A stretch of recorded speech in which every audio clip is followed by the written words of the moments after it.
A dolgok néha egészen másként festenek távolról és közelről. Itt vannak például ezek a felhőkarcolók. Távolról tekintve Hongkong vagy New York épületeire emlékeztetnek. Közelről vizsgálva azonban rögtön látszanak különbségek. Például az, hogy ezeket a felhőkarcolókat, nem tévedés, napon szárított vályogtéglákból emelték. Méghozzá nem is napjainkban, hanem immár 400-500 éve. A falak között sétálva olykor úgy érezhetjük, hogy megállt az idő, és visszacseppentünk a Biblia idejébe. Ebben a hagyományőrző, ókori hangulatú világban idegenként hatnak a modern technika vívmányai, az autók, repülőgépek.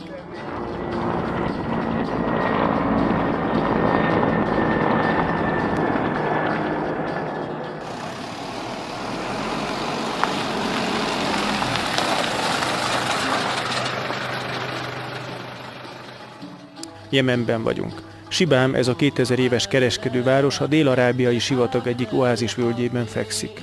A város jelentőségét az átmenő kereskedelem adta. Nézzünk csak a térképre. Az ókorban a gazdaság központja keleten volt.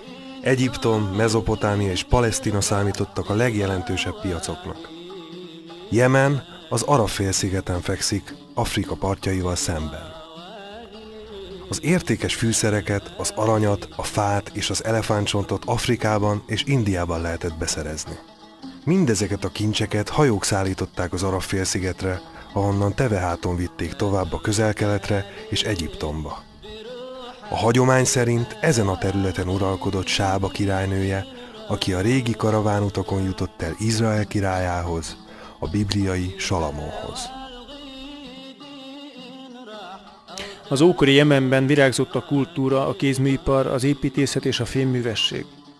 A terület igazi gazdagságát azonban nem a kereskedelemnek, hanem a mezőgazdaságnak köszönhette. Magyarországon hajlamosak vagyunk azt hinni, hogy az Arab-félsziget egésze sivatag.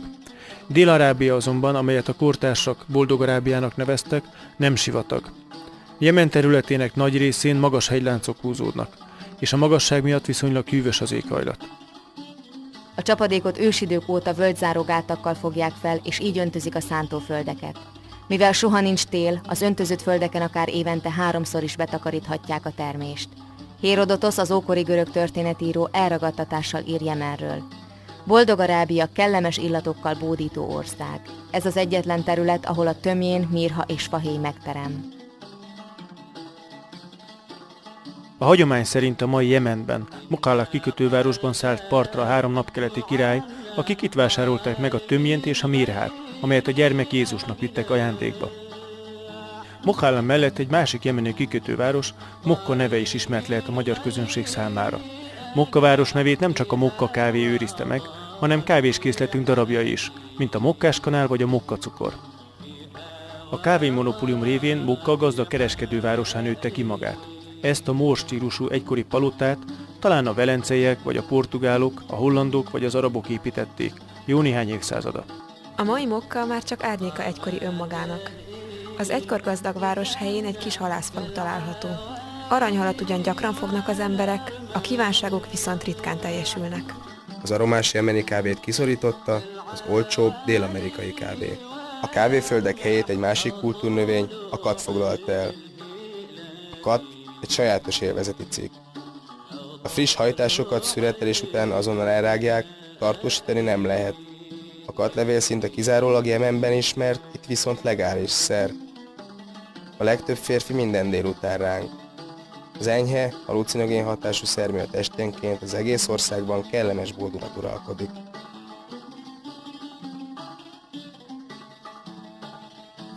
Mokkai barátunkkal beültünk egy helyi kávéházba. Jellemző, hogy itt sem szolgáltak föl nekünk kávét, helyette indiai tejesteát kaptunk. Az általános szegénység ellenére itt még felfedezhető volt az az igazi kávéházi hangulat, ahol az emberek összegyűltek beszélgetni, játszani.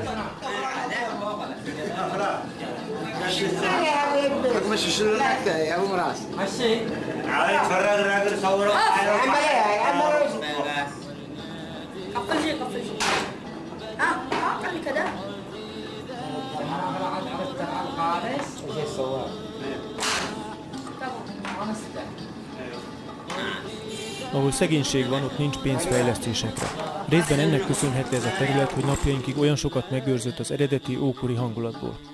Részben viszont annak, hogy Jemen egykori urai, A záidi imámok sem lelkesedtek a modernizációért. Az utolsó imám uralkodása végéig távol tartotta népétől a veszélyesnek tartott technikai vívmányokat.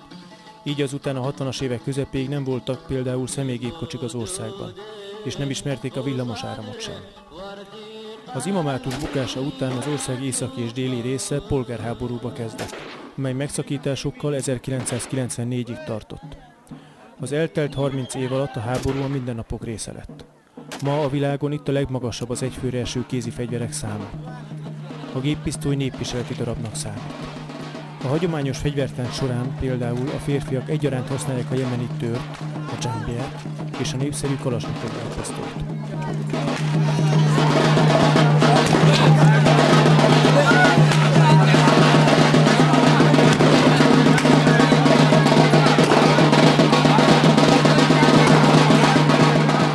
Jemenben a nők helyzetét is a hagyomány határozza meg. A fekete női viselet, amely az egész testet eltakarja, az iszlám konzervatív gondolkodás egyik szimbólumává lett. Az öltözködésre vonatkozó szabályokat Jemenben különösen szigorúan veszik. A nők még a strandon, fürdőzés közben sem vethetik le hagyományos viseletüket. A képen látható tinédzser lányok, akik baseball sapkát hordanak a hosszú fekete ruhához, egyedülállóan modernnek számítanak. Bár Magyarországról tekintve Jemen messze van, ott mégis nagyra értékelik a két ország közötti kapcsolatokat.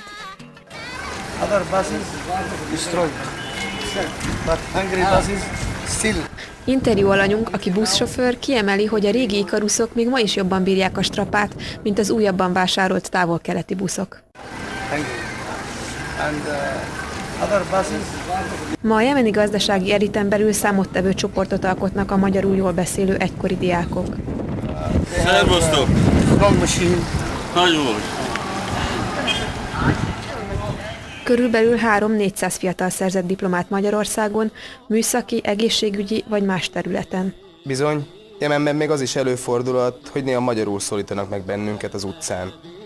Magunk is meglepődtünk azon, hogy milyen jó a hírünk ebben a távoli országban. Az utca embere többnyire tudja, hol van Magyarország, és véletlenül sem tévesztik össze Budapestet Bukaresttel. A magyarokkal szemben a legtöbben nagyon előzékenyek, és senki sem mulasztja el, hogy tegyen egy-két kedves gesztust.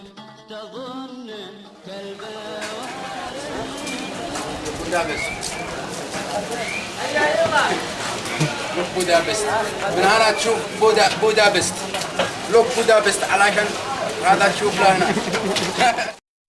A közelmúlt eseményeinek fényében egyre gyakrabban vetődik fel a kérdés, hogy tud-e együtt élni a keleti és a nyugati civilizáció. Rostoványi Zsolt iszlám szakértő arra hívja fel a figyelmet, hogy az elmúlt 14 évszázad alatt keresztények és muszlimok többnyire békében éltek egymás mellett. Samuel Huntington ezzel szemben azt fejtegeti világhírűvé vált könyvében, hogy a nyugati civilizáció és az iszlám nem békíthető össze egymással. A könyvből idézünk. Az iszlám és a kereszténység kapcsolata gyakran meglehetősen viharos volt. Amennyiben az iszlám marad, a nyugat pedig nyugat, akkor a két nagy civilizáció és kultúra kapcsolatait továbbra is alapvető konfliktusuk fogja meghatározni, mint immár 14 évszázada. Huntington nagyrészt olvasmányai alapján távolról fogalmazta meg sommás véleményét. Mi a filmkészítői úgy gondoljuk, hogy a két civilizáció együttéléséről elsősorban nem a tudósok hivatottak beszélni, hanem azok az emberek, akik keresztények, illetve muzulmánok, és ténylegesen együtt is élnek. Ezért utaztunk el Jemenbe. Karakas Györgyi és férje, Abdul Mugni Samszán 23 éve házasok. Hosszabb ideig voltak együtt Magyarországon, jelenleg pedig egy jemeni iparvárosban, Táizban élnek. Abdul, aki Budapesten tanult, ma Táiz város elismert építésze.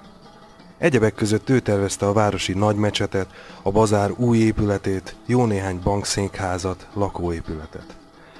Györgyi Magyarországon pedagógusként dolgozott. 3 gyerekük, Zoli, Leila és Gábor olyan neveket kaptak, amit arabul is könnyű kiejteni: Szultán, Leila, Dzséber.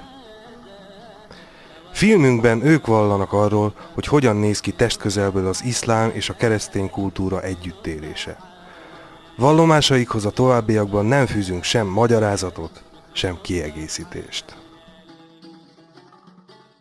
Amikor én végeztem, akkor kevés volt az építész, és kéten voltam tanulmányozni az iszlám, meg a jemeni építészetet, és modernizálni a területet. Ha egy modern házat csinálunk, akkor igyekszünk az iszlám, meg az jemeni irányzatot belerakni, ezért, hogy illesszen a környezetbe. És amit csináltam,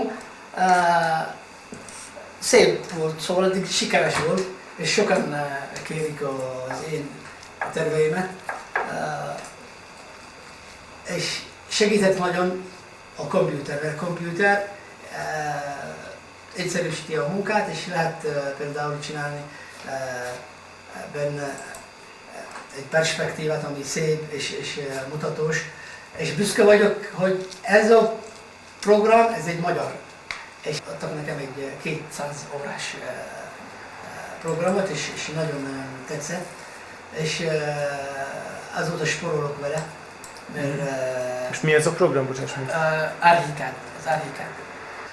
De általában itt Jemenben, aki Magyarországon végzett, itt elismerik, mert tényleg nincs olyan, aki Magyarországon végzett, és mondjuk, hogy buta, vagy nem tudja végezni a munkáját.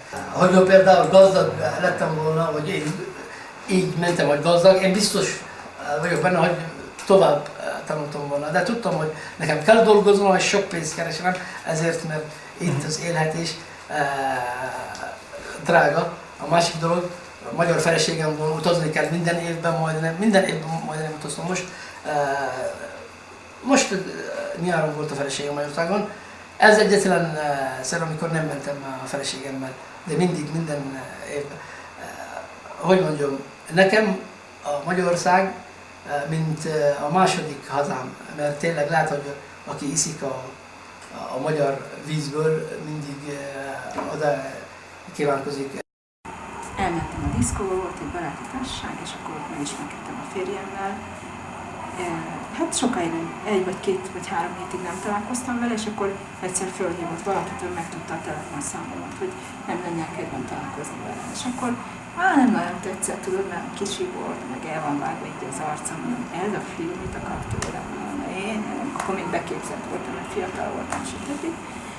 Mondom, mindegy, mondom, hát van idő, hogy találkozok vele, és akkor találkoztam vele, és rövid időn belül láttam, hogy szimpatikus volt, meg rendes volt, jobb, rendesebb volt, mint a többi fiú, mert nem volt olyan szélhámos, mert mindegyik évfolyamtársának volt, vagy kéznője, minden nap másokkal. Ő meg láttam, hogy mindig a szobában van, meg úgy mondták, hogy na, Mugli milyen rendes, meg minden, nem csajózik magyarul. De ilyen komoly szándékos sosem volt vele. Egyszer volt, hogy átráztam, képzeld, 1 órát vártam a hóesésben, a Calvin térben, a múzeum előtt, képzeld, szerencsétlen, én meg el voltam valahol máshol. Szóval én voltam a szélhámos, ő meg most megfordítva, ő a szélhámos, ő meg a tökéletes rendes minden. Úgyhogy aztán így.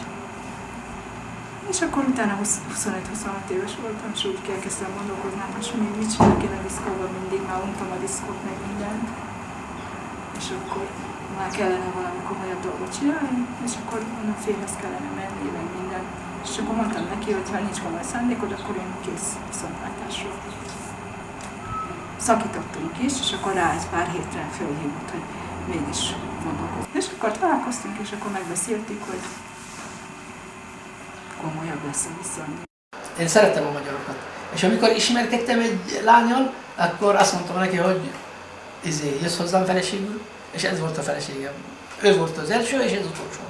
Eszembe nem jutott, hogy a férjem átráz engem. Jó, néha eszembe jutott. Például volt egy eset, amikor akkor már terhes voltam. Nem akarta, hogy idegesítsen meg, stb. Meg elutazott Irakba, és nem szólt nekem. És képzeld, 2-3 hétig nem jelentkezett. De azért, mert akkor mondtam volna neki, hogy nem menjél, mert terhes vagyok, meg stb. Meg idegeskedett, meg minden. Valami kongresszusra ment Irakba, ezzel a Yahya Haddáttal, és akkor vártam minden nap a levelet, és már olyan ideges voltam minden.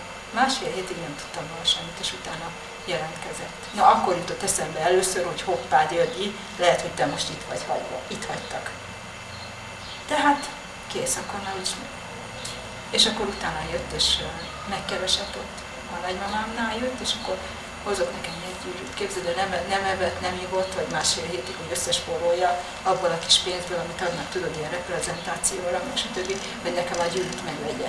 És hoztam egy gyűrűt, mert amikor diák volt, akkor nem volt. És amikor megtudta, hogy terhes vagyok, akkor az ösztöndíjából mindig adott nekem.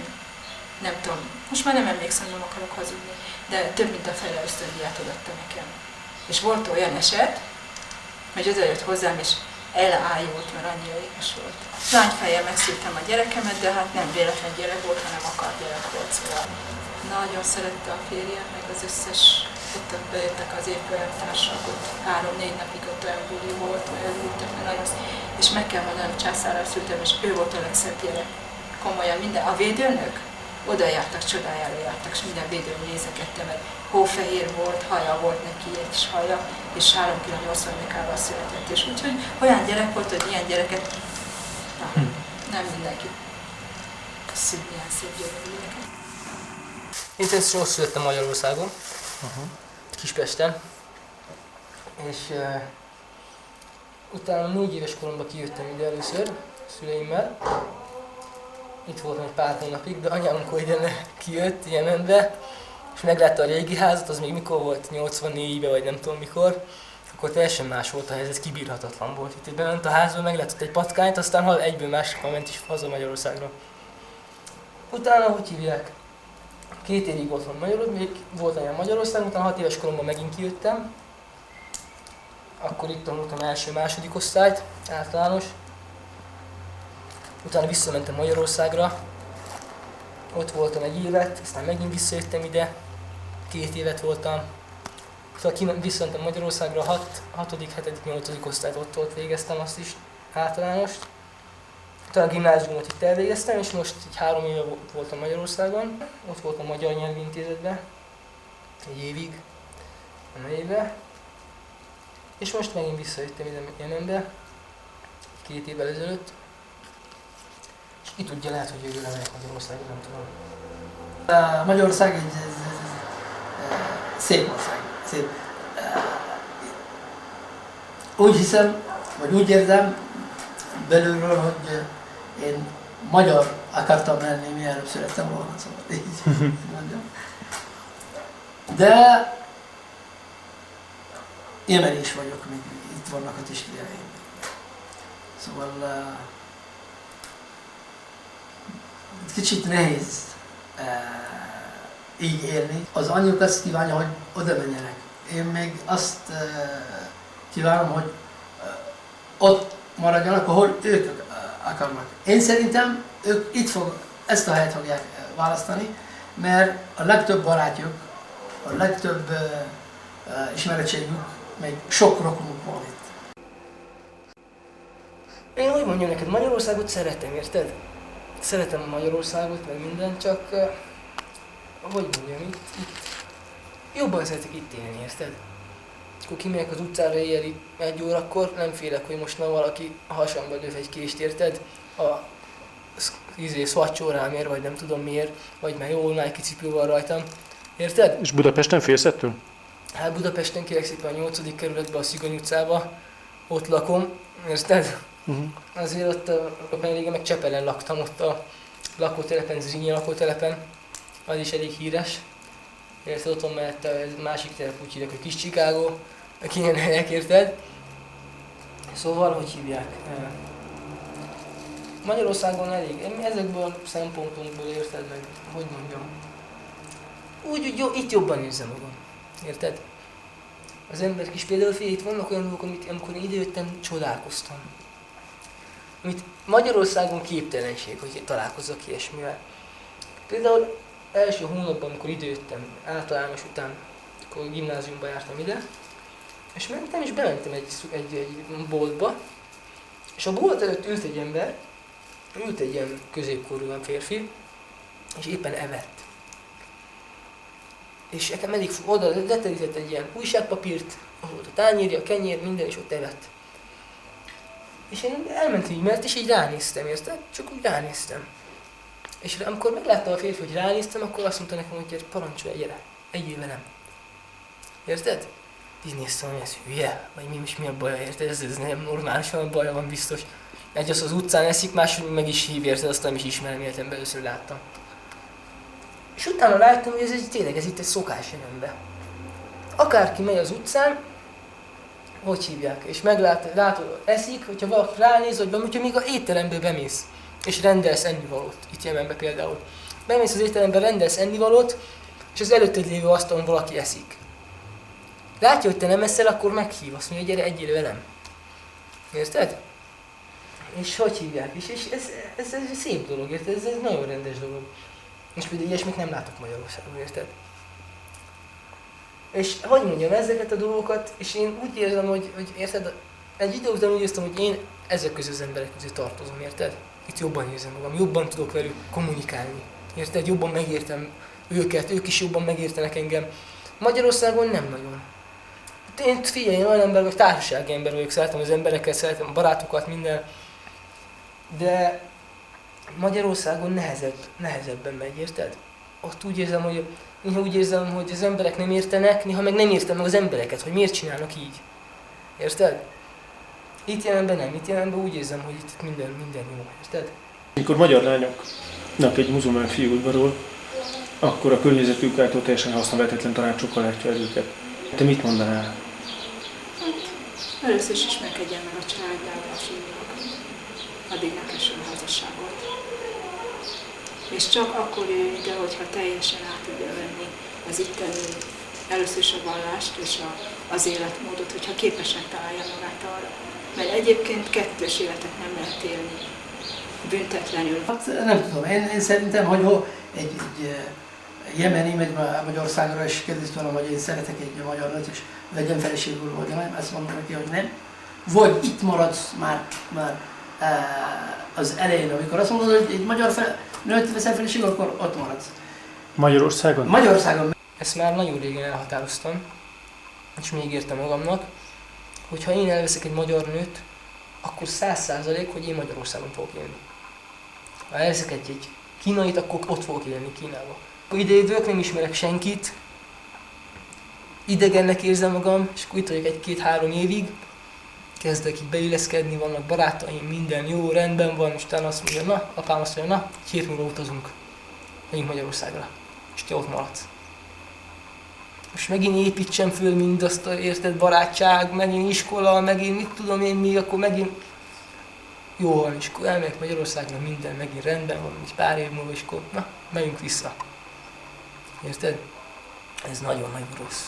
Nagyon, szerintem ez akárkinek rossz. És itt vagyok Jemenben, fehérebb vagyok, mint a többi, főleg amikor kicsi voltam, akkor még fehér nem volt, még ez, meg mit tudom én mi. Akkor nekem azt mondták mindig, hogy ilyen szrálni, ilyen messzihi.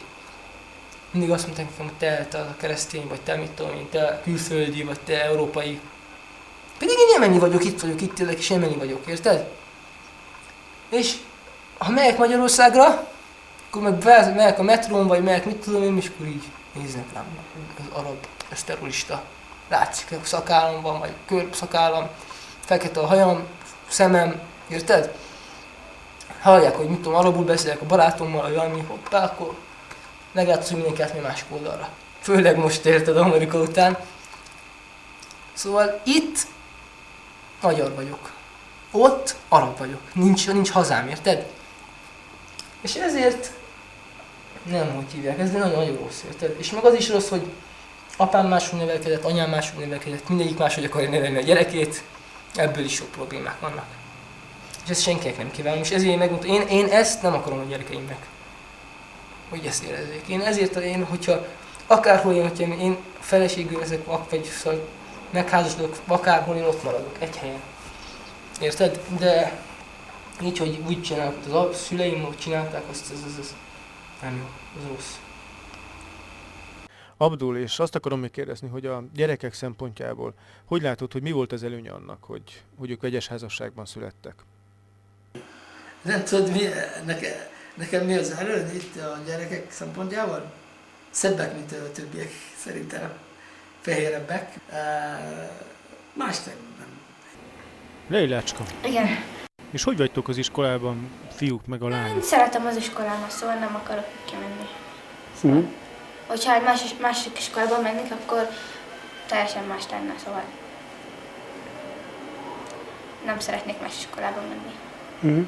Teljesen más, mint a többi iskolákban. A többi iskolákban, hogyha meglátnak, hogy így beszélünk a fiúkkal, meg minden, meg röhögünk, meg minden, viccelünk az osztályban, meg ez teljesen, ez nekik, ez már szóval rossz. Teljesen rossz. Harem? Hát igen, és meg mondjuk bejönnek ilyen főköziskolába, és akkor mondjuk szóval a szünetben beszélgetünk, mondjuk valaki megy, adjad a füzetedet, vagy valami, akkor nézzétek azt a lányt, és akkor azt hiszik, hogy már nem nevet. Szóval. Mert itt ez már ez a legnagyobb dolog, hogyha ránézek egy csajra, és látom, hogy vigyorog rám. Mosolyog nekem egy jót, az már mert láttátok, mosolygott rám, érted? Nem úgy mennek a dolgok itt, mint mert ezt hogy látod, amikor a szája is el van takarva? Hát nem mindegyiknek, itt még nem mindegyiknek egyébként, de itt még azt is látod, hogyha a lánynak majdnem be van csukva a szemem, az azt mondta, hogy vigyorog, érted? Amikor így mosolyog, akkor így a szem így összemegy egy kicsit, érted? De én például megyek az utcán, és látok egy nőt, aki le van fátyolózva, minden, de meg tudom neked mondani, hogy ez a nő most ez rendes nő, vagy nem rendes nő. Csak a járásából, a nézéséből, a mozgásából megmondom, hogy ez a nő milyen. Érted? És hogy hívják? És ezért itt például vannak olyanok, akik nem az, hogy nem rendesek, de például, hogy mondjam, hát például tudsz vele telefonon beszélni.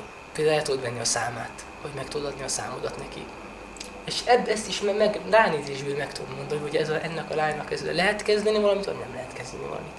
Látszik, érted? Ahogy megy, ahogy néz. Minden mozgása. Aztán nekem nagy megfordul. És neked volt már itt barátnőd? Nekem talán volt, persze. Én nem maradok meg sehol nélkül. Érted, ez muszáj. De hogy hívják? De nem. És szóval úgy volt barátnőm, hogy maximum elvittem kocsikázni. És azt is úgy vittem, mint látod, vannak ilyen kis függönyök a kocsiba nekem. Érted, hogy ne senki ne lássa meg, senki nem így. Szóval ez a maximum. De viszont egyébként nekem meg az a szerencsém, hogy itt elég nagy a népszerűségem, mert fehér vagyok, érted? Más vagyok, mint a többi. De viszont kell menni. Mert úgy beszélek, mint ők, úgy viselkedek, mint ők. Minden ugyanaz, csak máshogy nézek ki, érted? És ez a lányoknak, az itteni lányoknak, ami új, érted, az kell. Érted? És ilyen szempontból jó. Csak az a baj, hogy én nem vagyok olyan, nem akarok problémákat, érted? Szerezni. Pedig sok mindent tudnék csinálni. Például volt olyan, hogy egyszer mentem a városba, és ki akartam kerülni a tömegközlekedést, érted? Hogy kis utcába bementem a kocsival, és látom, hogy ott is állnak a kocsik sorjában, érted? És nem megyek. De mi történet? Itt kiszálltam, előre mentem, megnéztem a kocsiba, hogy most mi van, és látom, hogy ott áll egy férfi, egy fiatal, olyan 20-25 év körüli gyerek, és akkor látom, hogy innentől, a homlokától egészen idáig fel van vágva az arca, így a szemével együtt. Mondom, mi történik itt? Megkérdeztem ott a jó népet, hogy mi volt. Azt mondták, hogy ment itt egy kocsi, voltak benne nők, meg a férfi, családtag, érted? Vitte őket valahova. És akkor az a fiatal benézett a kocsiba, hogy messziről, meglátta a csajt, az egyik csajt, és kacsintott neki egyet, érted? Jó, hogy kacsintott neki egy jót. És akkor, hogy hívják, a vezető meglátta, megpillantotta, kiszállt a kocsiból, elővette a dzsömbiáját, és felvágta neki az arcát itt, a szemével együtt, és azt mondta, hogy ezzel a szemével többet nem fog kacsintani senkinek. Érted? Ez rosszul viselkedett, ez nem jól viselkedett, amikor leszállt és felvágta az arcát, mert még mindig ott vannak a családja, a kocsiba ott ülnek, és ő már ott van lenni, és ott van a nagy tömeg, és mindenki az ő családját nézi. Érted? Ilyen helyzetben, hogyha én mondjuk ezt meglátnám, lehet, hogy leszállnak, lehet, hogy verekednék vele, lehet, hogy valami, nem tudom. De úgy, hogy hazaviszem őket. Megmondom, na, mit tudom, az öcsémnek mondom, tessék, vidd őket haza. És akkor én leszállok, és elintézem a dolgot. Érted? Mondjuk olyan 7. osztályban, meg 6. osztályban, szóval volt egy fiú az osztályban, aki meghívott a születésnapjára. Engemet meg arra el is ment. Csak én nem mentem, mert beteg voltam. Akkor szóval még kicsik voltunk, szóval kisebbek. De most már nem. Most már kész. De mondjuk a 8-ba az összes lányok meg a fiúk a Pizza Hutba mentek. Az összes, mindenki. És ott találkoztak. És az egész Pizza Hut, szóval az volt, csak én nem mentem, mert Ádámban voltam. A fiúk külön járnak iskolába, meg a lányok is külön járnak iskolába, külön iskolákba. És megvan mindegyiknek az idő, hogy mikor mennek haza. Például a lányok hazamennek mondjuk 12:30, jönnek haza az iskolából. És mondjuk a fiúk egészen az iskola előtt, meg egészen azon az úton, ahol mennek a lányok hazafelé, ott ülnek valami büfékbe, vagy boltba, vagy akárhol, érted? És felírják egy papírcetlire, felírják mondjuk 20 kis papírcetlire a telefonszámukat. Mondjuk 20-ra, érted? Vannak 20 kis cetliuk. És mindnek a legkisük így dobálják a számokat, és amelyik felveszi, tehát próba szerencse. A 20-ból egy biztos bejön, érted? Biztos a 20 lány közül biztos van egy, aki nem rendes is akar, érted, valamit, kapcsolatot vagy valami. És tényleg így csinálják a fiúk. És hogy hívják? De van például olyan, hogy a városban ott kell tudni is valamit. Ott látod, hogy mosolyog, nem mosolyog, mész utána egy kicsit messziről, érted?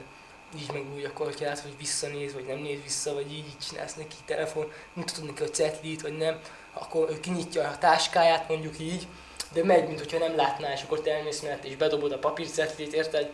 Szóval ezek a dolgok mennek itt is, érted? Csak nem olyan szinten, mint Európában. Ez a szabadság, érted? Ami van Európában, meg ilyesmi. Ennek lehet, hogy olyan annyiből előnyös, hogy mit tudom én, ember jó érzi magát, érted? Szexuális örömöket tud magának szerezni nagyon könnyen, az, akárhol diszkóba elmegy, aztán ezt itt nem lehet, ezt nem lehet megkapni, de ennek nagyon sok előnye van. Érted?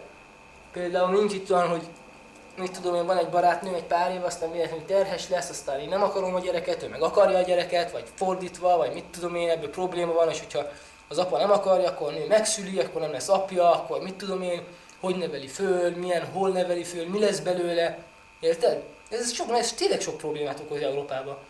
Lehet, hogy az emberek így konkrétan nem gondolnak bele, de ez tényleg sok problémát. Ilyesmi itt nincsen. Itt nincsen olyan gyerek, akinek nincs apja. Érted? És ez egy nagyon jó dolog, érted? És hogy mondjam neked? Abból a szempontból, hogy itt az embernek 4 felesége lehet, érted? Hát ez, van aki azt gondolja, hogy előnyös, van, aki azt gondolja, hogy ez nem szabad, még itt is van olyan, aki ez nem jónak tartja. Ilyen, hogy a férfi megcsalja a feleségét. Itt Jemenben. Érted? Ezt nem tudja megcsinálni, érted? Nem tudja megcsinálni, és ha meg is tudja csinálni, nem csinálja meg. Ha van lehetősége, akkor elvesz egy másik nőt feleségül. Érted? És hogy mondjam?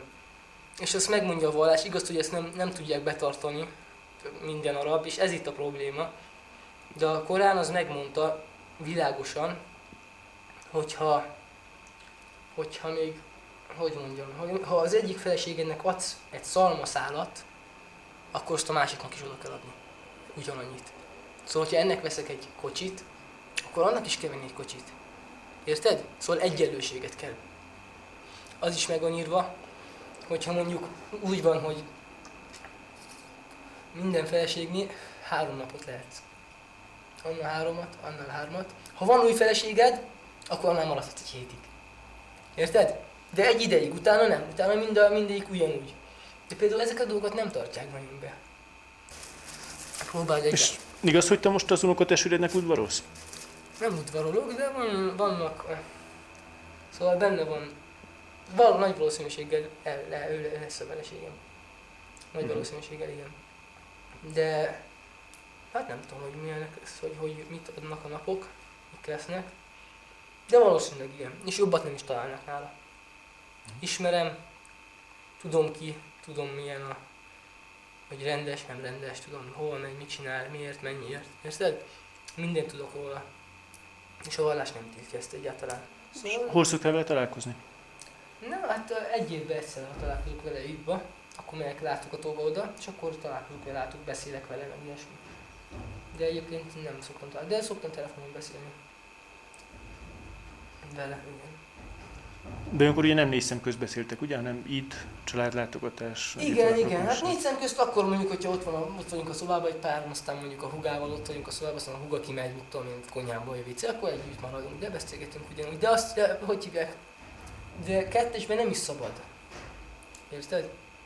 Ezt is mondja a vallás, hogy akárhol van egy lány és egy fiú, egyedül, egy szobában, vagy akárhol egyedül van egy lány vagy egy fiú, akkor a harmadik, a sátán van mellettük. Ez biztos. És sátán mire késztet? Mit mond? Na, csókold meg, na, mit tudom én. Érted? Ezért mondja, hogy felfogom a sétán. Hogy a harmadik az a sátán. Hogyha ketten, ezért nem szabad ketten, és sehol se lenni. És az is megvan, hogyha például mondjuk van egy nőnek egy irodája, vagy egy hapsinak van, vagy akár egy férfinak az irodája, és jön mondjuk egy nőbe beszélni vele. Ketten maradnak természetesen. És akkor elvileg mi a harmadik az a sátán? És ez nem szabad. Mi van akkor? Akkor az van, hogy a lány, amikor bejön, nyitva hagyja az ajtót. Tárva nyitva hagyja az ajtót. Érted, hogy akárki jön, látja őket. Érted? Ez a szokás. Érted? Szóval ez vannak ilyen szokások. És ez mind például, mert mondtam neked a szunna könyv, tudod? Ez mind a szunnában benne van. Az hogy mondjam, az itt nem olyanok, hogy a férfiak, vagy a nőket, úgy, ahogy mondják az európaiak, hogy állatoknak tartják meg, tudom én, meg így. Érted?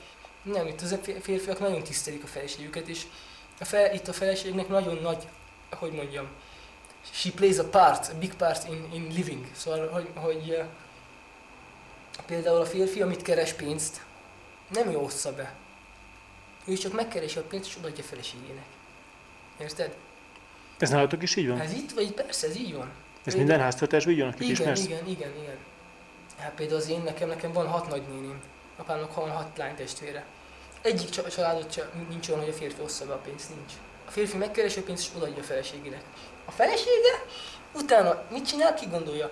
A kajára ennyi kell, a gyerekeknek ennyi kell, a ruhára ennyi kell, erre annyi kell, és mindig odaadja a férjének. Hogy ezt erre költsét, ezt arra költsét, érted? És egyébként nálunk ez nem így megy. Ebbe a házba. Mert ebbe a házba, hogyha apám odaadja a pénzt az anyámnak, akkor még annyira se lesz, érted, mint amentha ő. Anyám magyar, érted? Ezen csodálkoztam, hogy egy jemeni nővel tud élni egy jemeni férfi, és mit elő tud produkálni, és egy magyar nővel lesüllyed az alsó szintre. Hogy nem produkál semmit, és nincs neki. És mit sejtesz? Mi az oka? Hát a neveltetés különbség, hogy egyik se tudja feldolgozni, hogy a másik más. Szerintem ez lehet a legnagyobb ok. Mert a férjem is mindig azt mondja, hogy ha nem én lennék a felesége, akkor ő már milliómos lenne, ő már nem itt lenne, ő már magasabb szinten, ő már talán valami nagy tudományos akárki lenne, vagy mit tudom én. Hogy én gátlom a fejlődésbe, de miért én nem tudom, hogy miért gátolom annyira a fejlődésbe, nem tudom. Hogyha én most számolom ezt az anyagi dolgokkal, mikor végeztem én? 82-ben végeztem. És azóta majdnem minden évben utazok. Hogyha azt mondom, hogy legalább 1,5 millió forint, azt, amit én költöm az utazásra, 1 hónapig vagy 2 hónapig, akkor biztos, hogy jobb lenne az anyagi helyzetem. Évekig nagyon sok probléma volt abból, hogy mikor ültünk az asztalnál a férjemmel, meg a családdal, hogy kinek merítek először a kajából, a levesből, vagy akármiből. Mert én nekem az volt a normális dolog, mert én apa nélkül nevelkedtem, hogy a gyerekek először, és utána felnőttek. És én úgy a házasságom elején úgy csináltam, hogy először a gyerekeknek adtam, és utána a férjemnek. És a férjem évekig fő volt lázadva, és harcolta azért, hogy ő kapja a kaját először, mert ő a család fenntartó. Jó, hát lehet, hogy igaza van, de én nekem mindig a gyerekek voltak az elsők, utána a férjem, mert nálam ez normális dolga, az eszem ezt így elfogadni. De egy jemeni nő nincs így vele. Először a férfi, megint a férfi, megint a férfi, megint a férfi, a nő, és utána a gyerekek. A gyereknevelés egyébként is majdnem minden családban nőnek a feladata.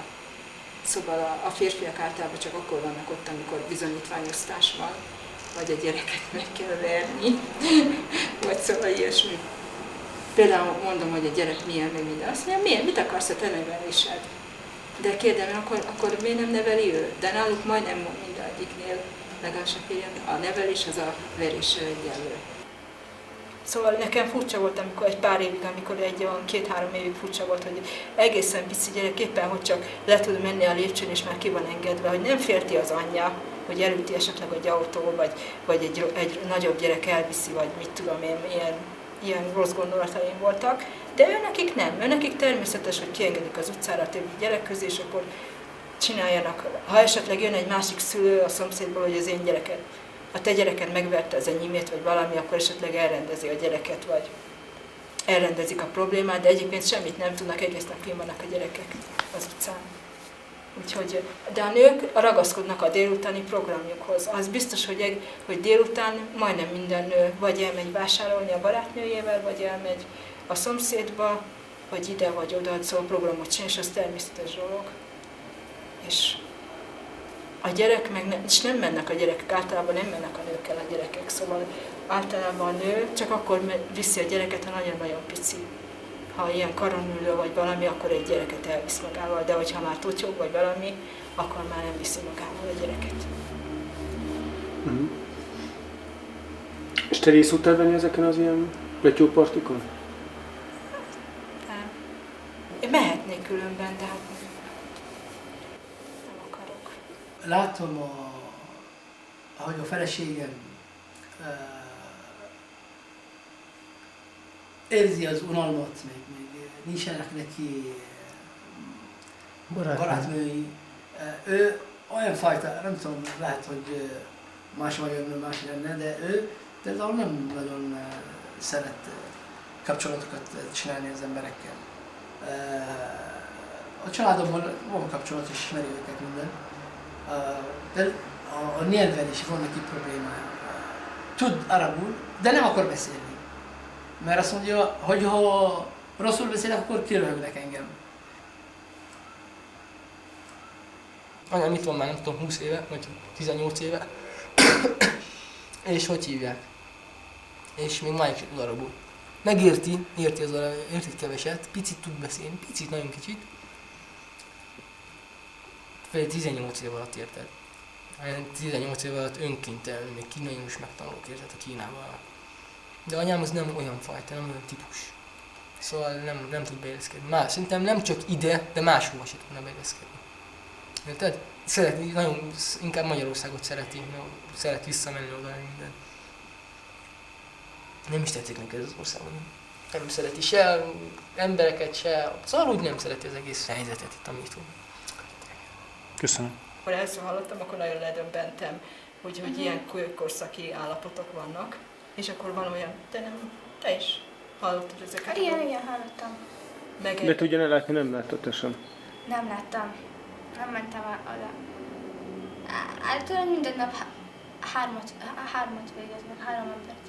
És akkor a madarak rászállnak, meg minden, és akkor a fiam megnézte egy 3 vagy 4 nap múlva azt a hullát, ami föl volt akasztva, és akkor ki volt folyva neki a szeme, és akkor a fiam vidáman elmesélte, hogy képzeld el, mama, mit láttam. Akkor van a házasságtörőt hallottam, hogy idáig beásták. És akkor... Nőt vagy férfit? Hát már nem emlékszem, hogy nő volt vagy férfi. Azt hiszem nő volt, mert a szomszédasszonyom is, ugye a Rihámék akkor elmentek, azt hiszem a nő látta a szomszédasszonyom. És akkor megkövezték, addig kövezik, amíg és akkor folyik belőle a vér, meg minden dolog, és akkor arról nem is beszélve, hogy számtalan ilyen eset van, amire nem jönnek rá, például telefonon mennek az ilyen társas kapcsolatok. És lehet, hogy pontosan aki telefonált, az oda ment és azt dobálta a kőt a nőre. Nehéz egy külföldinek más országban. Sokszor mondom neki, hogy maradjál inkább te ott, én még küldöm neked a pénzt, amikor tudok utazni, akkor megyek hozzá, és azt mondja nekem, hogy ez nem életet. És tényleg, próbáltuk ezt egyszer, mert volt neki is traumája, és ott maradt egy évig. És amikor meggyógyultam, visszahoztam. És ebbe az évben, amikor ír nekem, akkor olyanokat ír, hogy tényleg én sírtam, hogy egyedül érzi magát ott, és nincs neki mellette a férje. És akkor kénytelen vagyok visszahozni. Volt egyszer, amikor először jött, akkor annyira nem tetszett neki ez az ország, hogy azt mondta, hogy végleg megy. Aztán, amikor oda ment, 1 hónap múlva már írt nekem a levélbe, hogy küldjek neki repülőgépjegyet, vissza akar jönni. És sajnálom a feleségemet.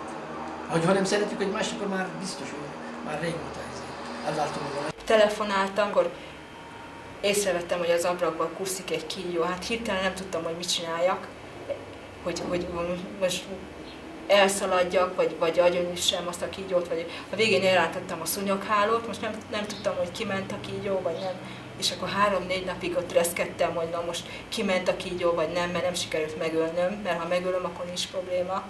És akkor volt a fürdőszobába, akkor a férjemmel így szövetkeztünk, becsuktuk az ajtót, oda tettünk egy ilyen rongyot, hogy nehogy kijöjjön a kígyó, azt utána sebbenzinbe tettünk ilyen pohárba, és akkor leöntötte a férjem a kígyónak a fejét, és akkor, amikor egy kicsit elkábolt a kígyótól, a maró valamitől, akkor fejbe vágta, és akkor kész, akkor megdörött, és akkor megkönnyebbültem. De hát szóval vannak ilyen kalandok, meg van az a kurrafa, állítólag az van valami folyadékja, és hogyha kilöveli, akkor meg is vakulhat az ember, és akkor itt volt állandóan a rácson, az ablakon van egy olyan, nagyon lassan mozog, azt hiszem kurrafa, arabul úgy hívják. Ez egy békafajta? Nem, ez ilyen gyík. Gyík, és a jemeniek is nagyon félnek tőle, hogyha meglátják, hogy kurrafa, akkor elszaladnak. És nekem mindig az ablakomban volt. Mostanában nem láttam, de képzelted akkor, hogy mennyire egy kicsit stressz. A szúnyogok, arról nem is beszélek, legalább 4-szer voltam maláriás. A feleségem, amikor idejön, nem tud menni a piacra. Mert itt a nők általában nem mennek a piacra. Venni a húst, meg ilyeneket. Látod, a ruha üzletbe mennek, de moziba például nem tud menni. Egyedül nem tud menni. Egyedül nem tud menni az utcán. Muszáj, hogy jön velem a kocsival. Szóval más egy nőnek tudod, nálunk a nők nem olyan hely. Hogy mondjam, a vallás, még a szokás, még ahogy az emberek látják a nőt mindig egyedül, még mindig mást gondolnak, és nálunk ez nem jó. És ő ezt nagyon jól tudja. És hogy én most kérdezek tőle, hogy menjél valahova, azt mondja, hogy ne, te vigyél engem, mert hogy menjek én egy nő. De Magyarországon, amikor oda megyünk Magyarországra, az első napon nem engedi ezt, hogy én menjek a közértbe. Ő akar menni. Tényleg, mert úgy érzi, hogy most szabad. Most megnyerte a szabadságát. Ő most tud menni a moziba. Mondja nekem, hogy Abdul, én megyek holnap, már megvettem a jegyet, megyek a Korfi moziba, nem akarsz velünk jönni? Azt mondom, nem, hát menjél. És így boldogabb és szabad. Itt nem. Itt, hogy mondjam, 80% az időnek az itt tölti a házban. És én sajnálom őt, nagyon sajnálom. És hogy oda megyek élni Magyarországra, akkor biztos, hogy ő fog sajnálni engem. Akkor 2-3 hónapra megyünk Pestre, akkor a férjem annyira nem tud magával mit kezdeni, mert nincs munkája, a baráti köre meg már hiányos, mert azok akik évfolyamtársai voltak, azok már vidékre visszamentek, ahonnan jöttek tanulni, meg egy-egy évfolyamtársával szokott a grafiszokban dolgozik neki egy évfolyamtársa, oda szokott menni néha, meg bejárt az egyetemre ilyen komputeres tanfolyamra, na. De utána délután, amikor szabad ideje van, akkor már nem tudok mit kezdeni magával. És akkor a végén azt vettem észre, hogy mikor jön hazafele, akkor volt egy ilyen sarki tamponáló, és akkor bement 1-2 felesre. És akkor mondom neki, mi van törzsgánda, hogy ott már pincét ismerte, már akik oda járnak ismerte ezeket. Hát tudod, 8 kerületben milyen hely van.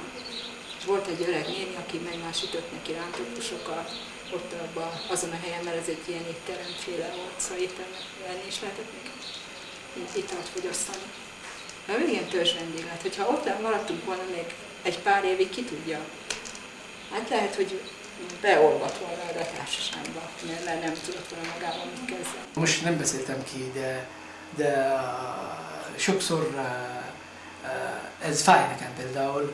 Volt egy idő, amikor Magyarország, szóval volt változás a szocializmusból és a másik rendszerben. Voltak azok az irányzatok, hogy nem kellenek a külföldiek, még én sötétbőrű vagyok, akárhol megyek Magyarországon, akkor tudják, hogy én külföldi vagyok.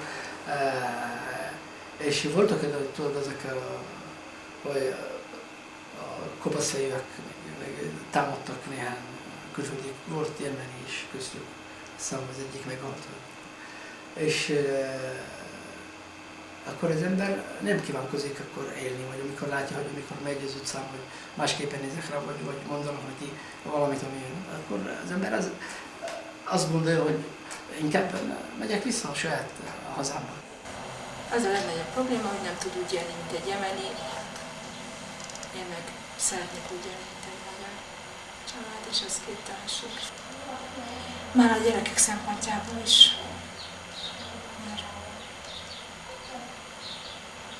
Szóval kellene neki egy olyan valaki, aki egyenes utat mutatja a gyerekeknek. Például itt ezek a szomszédok milyen jó helyzetben vannak. A férfi mutatja, hogy a gyerekeknek minden nap viszi őket a mecsetbe, megadja azokat az erkölcsi elvárásokat, amit az itteni élet megkíván. De az én férjem az én férjem is hagyná, de nem tudja annyira, hogy kisajátítani a gyereket, hogy már pedig csak az enyémért. Szóval ketté szakadnak a gyerekek, szóval. És ez a legnagyobb fájdalmam, mert azt szerettem volna, hogyha legalább az egyik gyerekem keresztény lett volna, és mindegyik mohamedán. Házasság, meg ezek a dolgok, az több idő kell, meg lehet, hogy egy könyvbe is az ember tudja írni. Mert én nem csak a feleségemet sajnálom, hanem a gyerekeimet is. Néha itt is rosszul érzik magukat.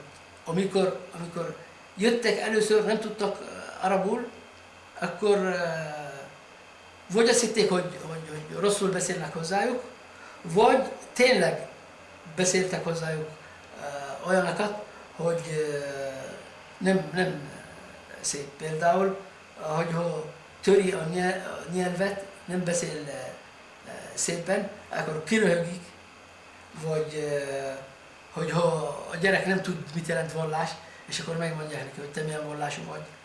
És akkor mondja, hogy én keresztény vagyok, és akkor azt mondja, te arab vagy, apád arab, és akkor keresztény vagy,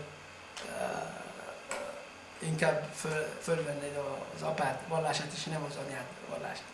És másképpen néznek rájuk. Szóval, és nem mondják ezt szépen. De ha például valaki akarja kihasználni ezt, akkor biztos, hogy van erő. Hogy az állam akarja például, hogy a jövőben legalább, hogy mit tudom, Magyarországgal jó kapcsolat legyen, akkor foglalkozni fog a témával, hogy ezek mégis jemeniek és magyarok is. Szóval, hogy akármi van a két ország között, akkor ezek biztos, hogy tudnak valamit csinálni. Minimum fordítanak. Hogy látod, hogy viszont mi az előnye, hogy miért érdemes mégis vegyes házasságokat kötni? A vegyes házasságok azok így kezdődnek, hogy ha az egyik szereti a másikat emberileg, mint ember. Például, hogy én szeretek egy nőt, akkor, mint hogy belátnék az szívébe. Érted? Mint hogy része az én lelkemnek. Érted? És egyáltalán nem érdekel, hogy milyen fajta. És én fiatal vagyok, ő is fiatal például, és akkor nem érdekel semmi. Tudom, hogy lehet, hogy nem fog alkalmazkodni, de ő is, a feleségem például, ő azt mondta nekem, hogy én szeretek téged, és megyek veled a legrosszabb helyre. Mondtam neki, figyelj, nálunk nincs víz a csapból, hanem a nők mennek, és hozzák a vizet a fejükre. Azt mondja, jó, én azt fogom csinálni. Én hazudtam neki, de ő azt mondja, hogy megyek veled, szóval mi szerettük egymást. És így történik a vegyes házasság. Néhány heti tartózkodás után mi elutaztunk Jemenből. A stáb életében a jemeni forgatás múló kaland lesz csupán. Azoknak viszont, akik itt maradnak, ez a világ a realitás. Jemenből nézve Magyarország tűnik egy távoli, romantikus és egzotikus világnak. A Samszán család számára kelet és nyugat találkozása nem egy tudományos probléma, hanem nagyon is gyakorlati kérdés, amelyre a hétköznapokban kell megtalálni a választ.